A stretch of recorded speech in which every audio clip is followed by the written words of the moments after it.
You're listening to Clinicians Roundtable on ReachMD. On this episode, Dr. Eva Parker will discuss the relationship between climate change and cutaneous disease.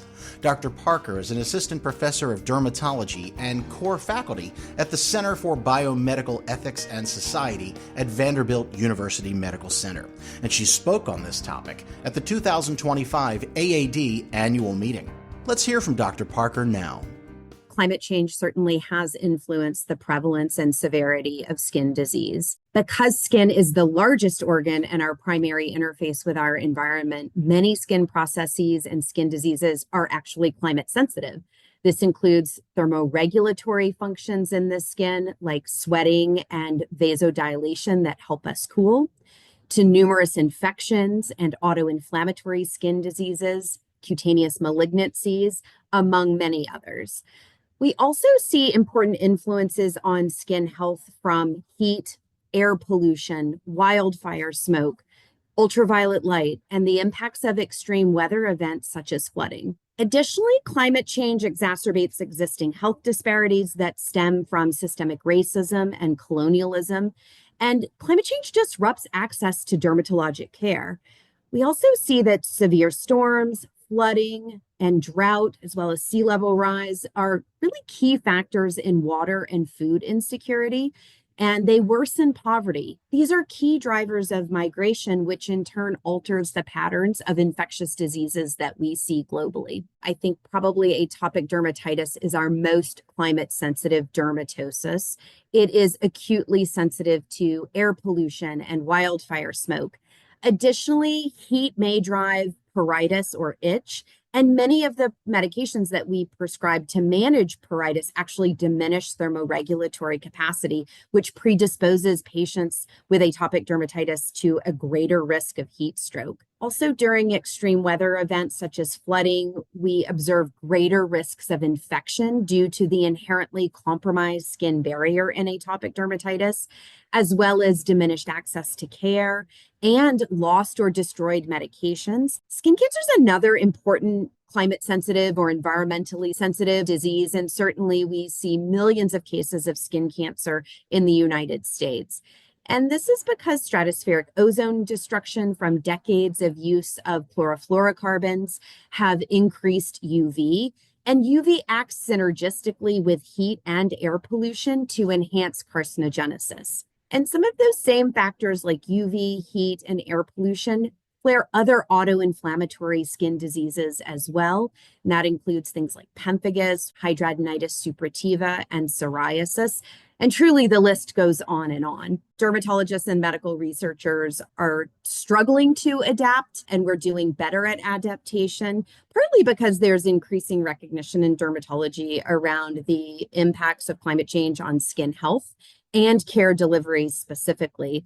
One important aspect for dermatologists to build resiliency is educational offerings, such as our scientific forum and the annual meeting of the expert resource group on climate change and environmental affairs. And these provide critical opportunities for dermatologists to learn about climate impacts. So as a specialty, we can really become climate literate. Our climate literacy as dermatologists allows us to better adapt, and it also helps our patients adapt and mitigate the effects of climate change. Additionally, we are now recognizing the environmental impact of our own care delivery, and we're really increasing education around reducing our carbon footprint, our energy usage, and our waste production in dermatology. And then I would say lastly, because we still have a number of knowledge gaps to fill, many researchers are focusing on categorizing and studying the effects of climate change on a wide variety of skin diseases.